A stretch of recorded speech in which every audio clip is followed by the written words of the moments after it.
Have you ever wondered why some horses are completely sound? I'm talking 100% healthy, but they're still not living up to their fullest potential. Well, I'm Kendra Dixon. I'm founder of Stall High, and you've just clicked on a webisode where you're going to get to listen and learn from one of the most amazing equine behavior specialists in the horse world, James Davison. This webisode is brought to you by Merhow Trailers. If you haven't pulled a Merhow, well, you need to. All right, guys, let's get to it. I'm so glad you're here. Guys, thank you all for being here. I'm so excited about this week. We are off to a tremendous start with Matt Reeves on Monday night, sharing his expertise from the rodeo road. And tonight you are going to be super blessed, like knock the spurs right off your boots. And I made a post this morning reaching out to people. If you are woke to the fact that not every horse is a unicorn and yours is giving you a run for your money, you need to listen, you need to learn from this opportunity to hear James Davison share what he's, from a lifetime in the saddle, his expertise as a horseman, as a problem solver for horses with a bad attitude and a hot temper. This is my go-to man. So I'm really excited that you're here, James, from Gonzales, Texas. We have questions waiting for you. And I'm going to let Shelly Hares go first today because she posed a question that we haven't really gotten to yet. So Shelly, if you're here, go ahead and take it away. Yes, ma'am, I'm here. The problem I kind of having trouble with is I have two horses and a friend of mine is riding one and I'm riding the other. And we're trying to ride separate because they've buddied up. And so I'm not really sure, what's your suggestion when you have a horse that buddies up? Okay, so do they live together? Yes. Okay, so that happens to everybody. That's not an uncommon thing. Horses like to have friends.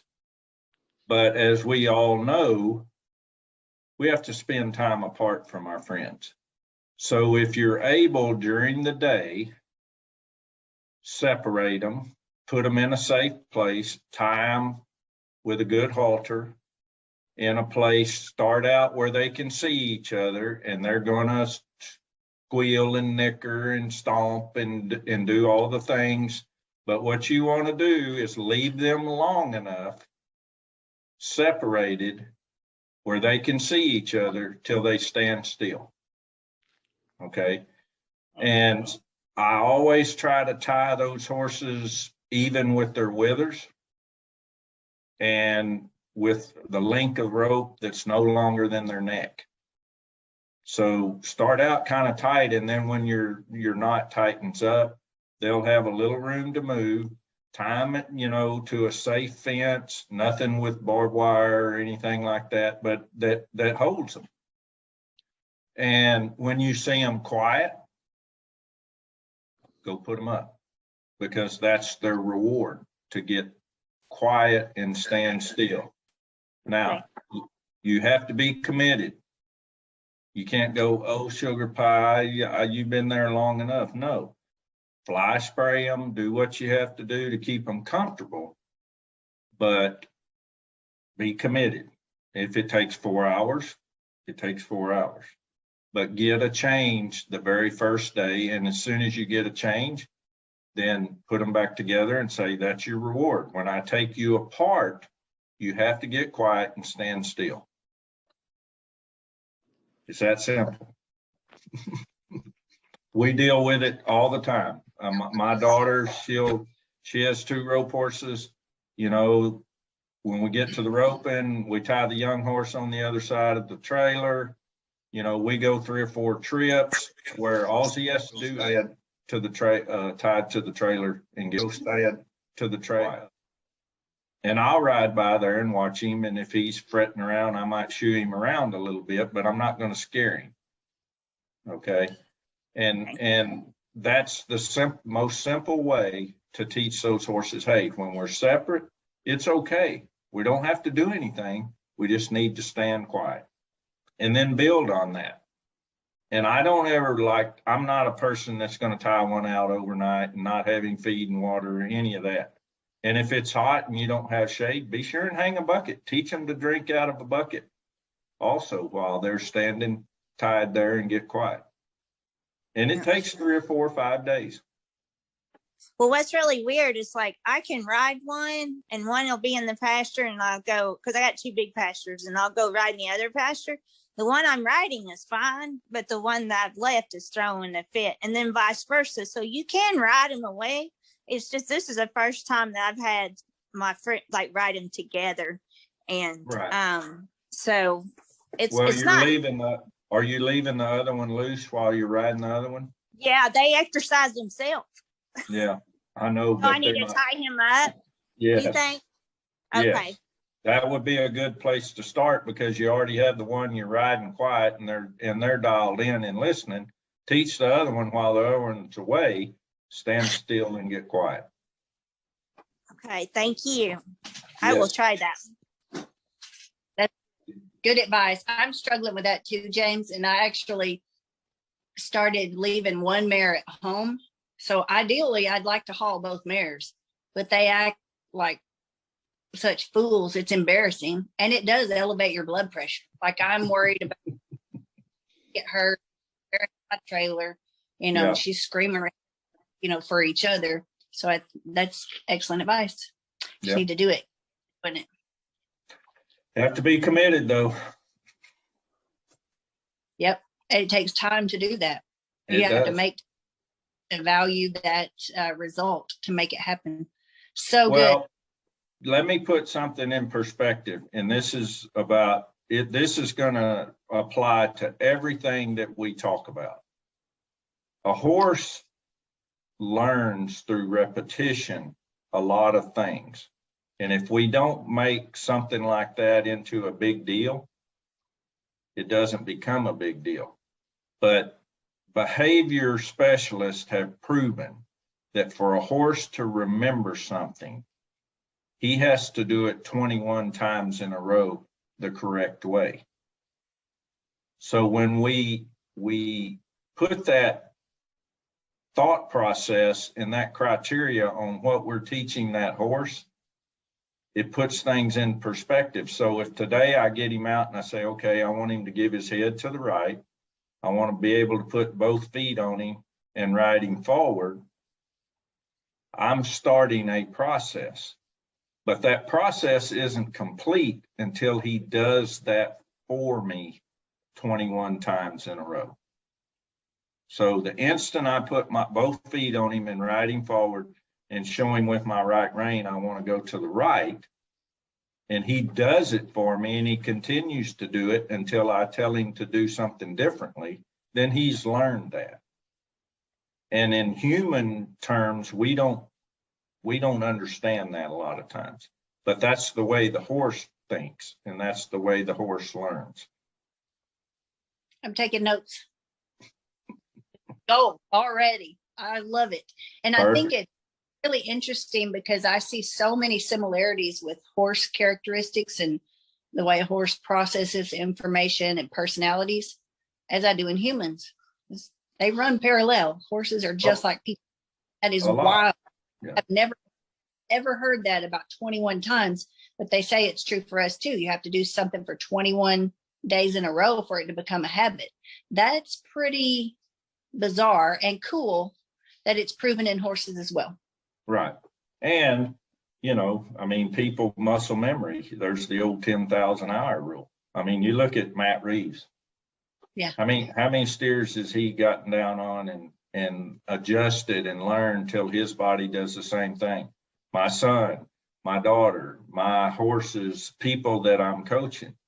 I look at the number of hours and put it in perspective, and that way I don't rush the horse and I don't get frustrated because I'm either learning or I'm stopping bad behavior, one or the other. And I have to stop the bad behavior before that horse can learn. Looks like we have a chat question. You have a comment from Mandy. Okay. It's a good one too. You want to elaborate on that one? She said she's always heard that horses have the mentality of a 7-year-old child. Is that right, Mandy? Did I read that correctly? Yes. Yes. So I'll address that. To date, I've started about 2,500 2-year-olds. Most 2-year-olds come in and I try to equate them as first grade. Okay.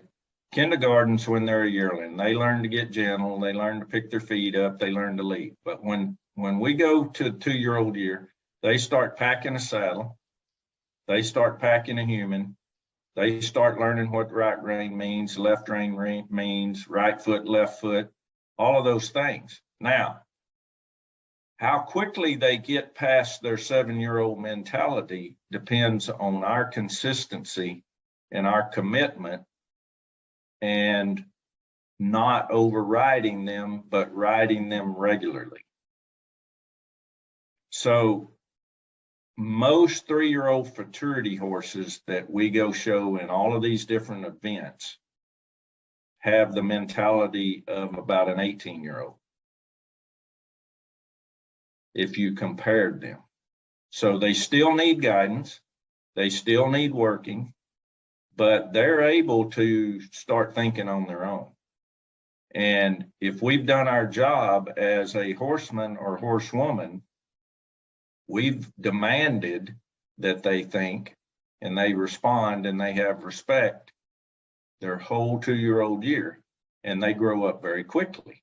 Now, the amount of pressure you can put on them depends on the horse and how much physically they can do. But equating a horse to a 7-year-old child, I would say I give him about 3 months to be 8 years old. And then about another 3 months to be 9. And then about another 3 months, he's going to be 12 years old in people terms. And when he comes into his 3-year-old year, he's going to be 15 years old January 1. Now, that doesn't mean I'm scolding on him, I'm doing anything like that. But what I am doing is being consistent in demanding response and respect so that I don't allow him to slip back into that infantile thinking. Because if I allow him and I pet him when he's scared or something like that, instead of saying, hey, stand up here and look at that, that's nothing to be afraid of. And then he goes, oh, okay. And then we just ride on by it. I see so many horses made into spooky horses by somebody trying to ride them straight to something they're scared of. I do not ever do that. If I'm trying to cross a creek on one to go gather some stock and he doesn't want to cross it, I ride him up and down it until he stops and looks at it, and then I let him take a step. I never try to gig him with both feet and make him do it, because then he's going to jump it. And if it's too far across, we're going to land in the middle, and sometimes you're going to go upside down. So I don't make anything that's scary a big deal. It's just there because I know it's not scary. It's just my job to show him, hey, that's, it's there. So what? We're going to go down here and turn back to the right and go back down here and turn to the left. And we're going to work at this until you go, oh, I'm tired of working at that. And I'm going to give it my attention, because a horse goes through flight or fight, then he gets curious, then he learns. It's that simple. I told you were going to be glad you're here. It's a good thing you clicked on Stall High today. What do you think about James Davison? Are you getting value from this webisode? If you are, please let us know. Go follow Stall High on Facebook. You can email us info@stallhigh.com, or you can simply download the Stall High app and be a member of our community. Now, I want to talk to you about an event we have coming up that's really important. It's called Moody Mare Makeover. So if you own a mare that's moody or not, but you want to know how to get her to her fullest potential, James Davison will be doing a virtual clinic. There are only 5 spots available for in-person riders. So if you want to bring your horse and ride with James Davison in person, this clinic is going to happen April 1st and 2nd. It is the horse world's first virtual clinic that is just for mares. That's right, mares only. Sign your mare up today at moodymaremakeover.com. Let's get back to learn more from James Davison. 2 horses do you have, and what's at stake? What could you win? I've got an open mare there. It's about a 5,000 added open every day, 4 days in a row. It's kind of like going to You know, if you're going to the rodeos, you're hauling, you're trying to make the world finals. Got a 7-year-old mare that's hadn't really been through a situation like this, so I ponied her off my turnback horse up and down the alleys, got her in there today, let her look at everything. Gave her a little security. She's a little insecure, so she likes it when she gets to look with nobody on her back. So I just pony her. What signs does she give you so that other people can recognize them in their horse, that she does better without you on her back to go look around? What's the advantage, and when would we know to do that with a horse? Well, so this mare, I think you have to be a study of, you have to learn that mares, you have alpha mares, you have mares that are timid. This mare's a really great athlete and very talented, but she's timid and she likes the security of another horse with her. So, you know, the old rough and tough cowboy, I'm going to make her go where I want to. I learned that a long time ago. That doesn't work. And this mare really likes to work a cow, but you know, she just doesn't like to leave her little home area. She's got a nice little trap at home and a shed she goes up into that's a, you know, a really comfortable stall at night. And she's just one of those kind that I get along with. I do a lot of brushing on her face till her eyes quit twitching. So she's not real reactive.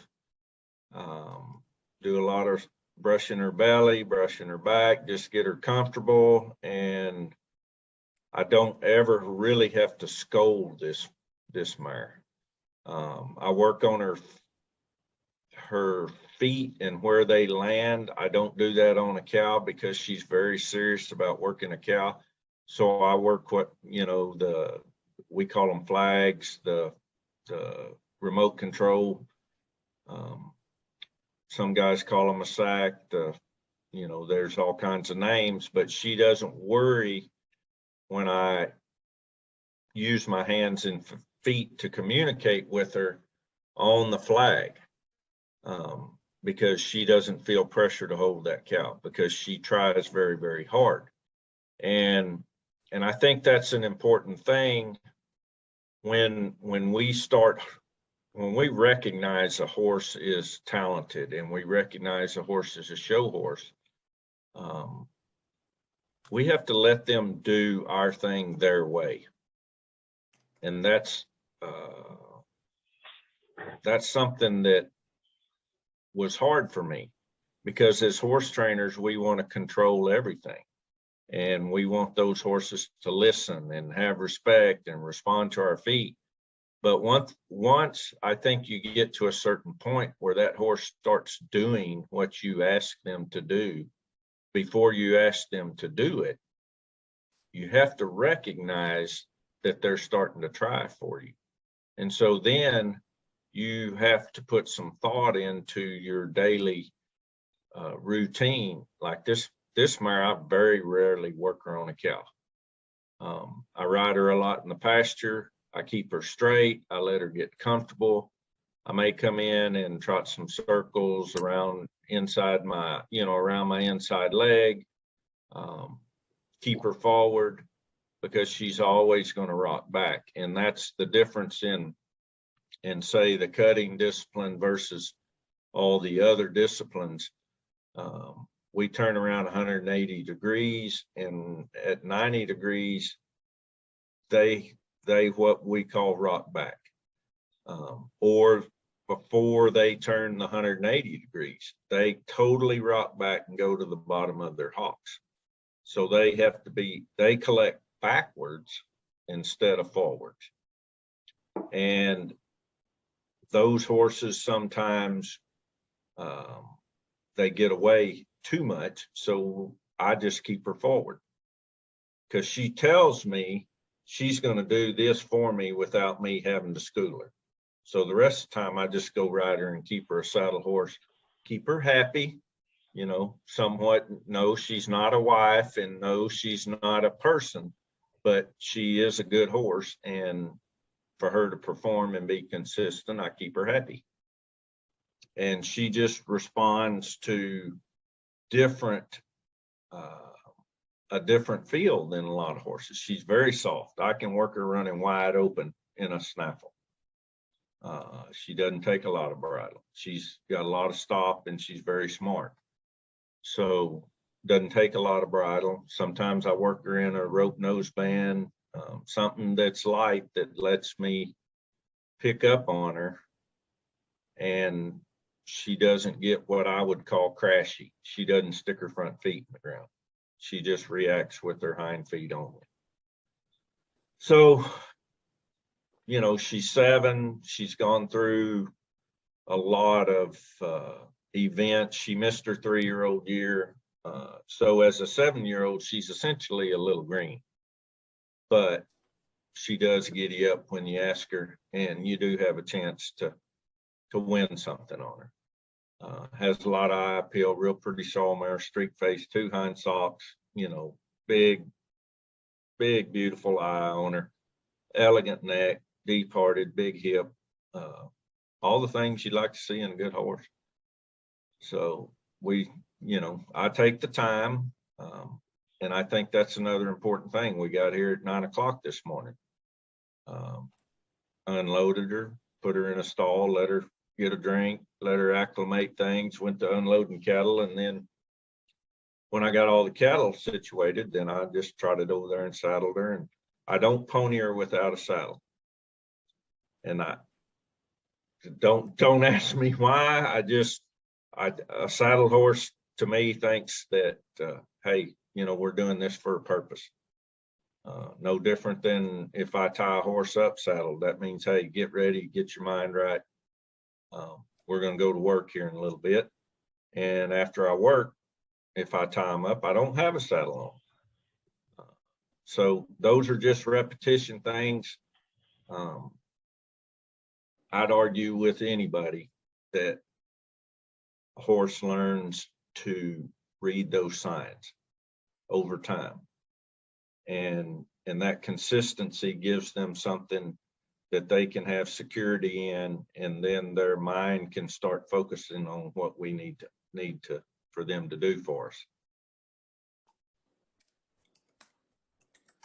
Taking notes, that's really good. Consistency leads to confidence. Is that what you said? Yes, very important.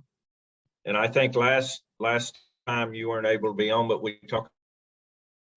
we talked about choosing our bit and using our hands consistently with that bit, and giving that horse 3 days to learn how to respond to that bit. I think that's an extremely important thing. And, you know, some bits with the diameter of the mouthpiece, you know, they don't have a lot of feel. And sometimes we have to make those bits mean something to that horse. But that's what we have to do to teach. So through consistency and setting it up correctly every time, that horse is not going to do it right the first time. So we just keep setting it up, and they keep trying, and pretty soon they get it. And once they get it and they move their feet correctly, then we quit. The very first time a horse does something correctly, we need to quit, because that's his reward. And if we don't reward him, he doesn't know what he did right or what he did wrong. He misses the opportunity to absorb that knowledge. Ooh, that is golden, and I love it. So good. I think we fall into a trap, especially when we're young, or just starting out.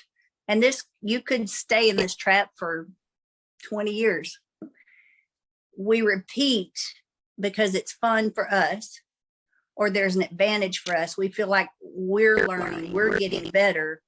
But if we're getting better at the horse's expense, it doesn't come out in the wash. Right. So go back, because we missed part of that. You were saying it pays to understand the mechanics And then you Yes. started talking about chalkboard, but you cut out. Right. So you have to understand the mechanics of what you're trying to do, because you go to a chalkboard and you write on a chalkboard a sentence and you don't like it and you erase it, there's still a faint bit of chalk left on there. Okay. I can't be upset with him. That's the key to a horse. He doesn't forget. He's going to do what he learns first. That's why the start is so important. You said, what did you say about doing? He remembers what you did first. Yes. A horse, your first interaction and how you teach him to respond and respect to you when you start, and he's a 2-year-old or even a yearling, he doesn't forget that. So that's why the start is so important. And, you know, there's guys that get famous starting colts, and they're supposed to be, because they understand how to interact with that horse and teach that horse how to move his feet and respond to the bridle and respond to the calf of your leg and your spur without scaring him. But they also know, hey, that's bad behavior. So they head that off. So they're good teachers. And, you know, probably one of the biggest mistakes I made is thought I had to be famous and show a horse, because I used to start arguably 120 to 130 colts a year. And I still like starting colts because it's a clean chalkboard. And I like to just sit and think and write yourself some notes. Okay, where is my horse? What does he know?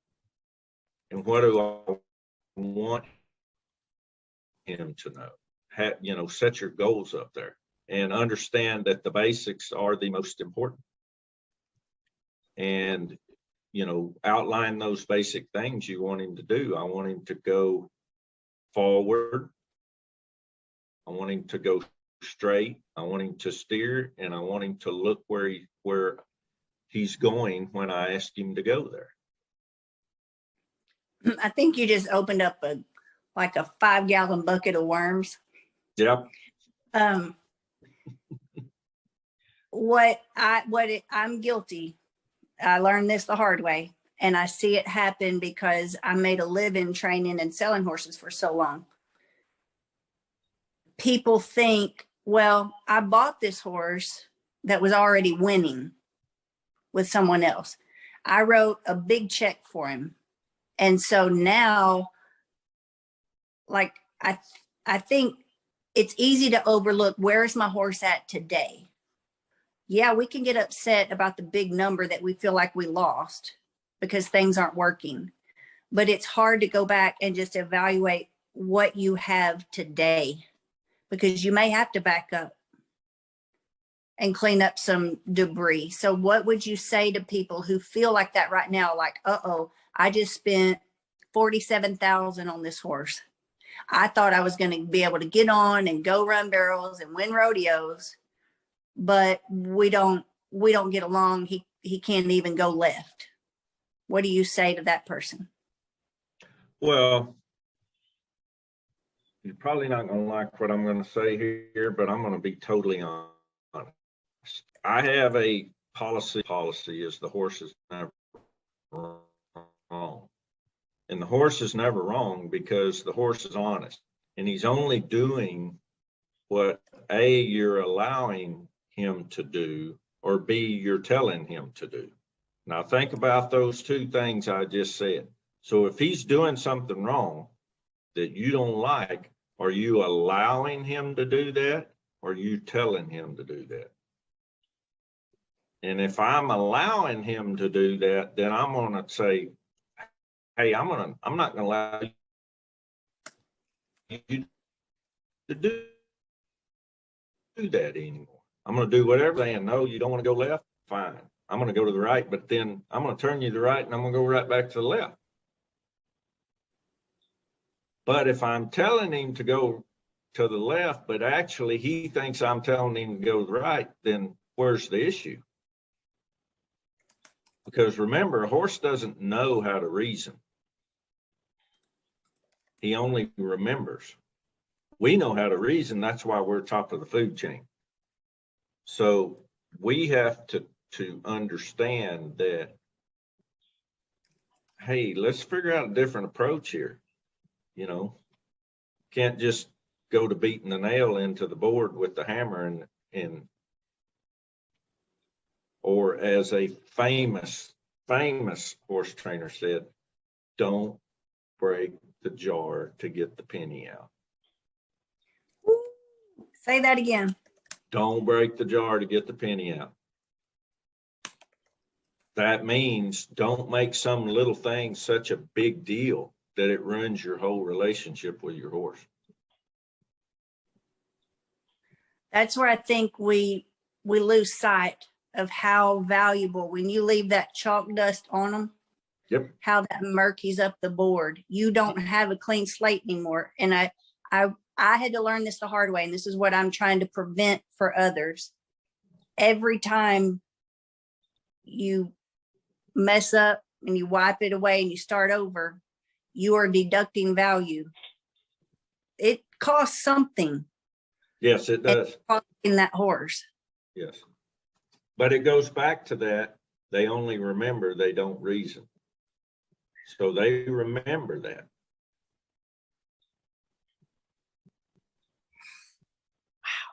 So as horsemen who want to get better, like we don't want to go pick up another sport. For me personally, I was fortunate to have access to a lot of different horses. I didn't have a big budget, but I had access to horses. I had land, stalls, a supportive family. You know, I could learn through the horses. But see, I left a wake of bad horses in my path. So I got better because I got to ride a lot of different ones. I think it's imperative now to save people from making as many mistakes as I did. Because if we can share how imperative it is to get it right as fast as you can, we won't get it right the first time. But well, I had to burn through a lot of horses doing it the wrong way. I had a lot of culls that really weren't culls. It was me as I was developing.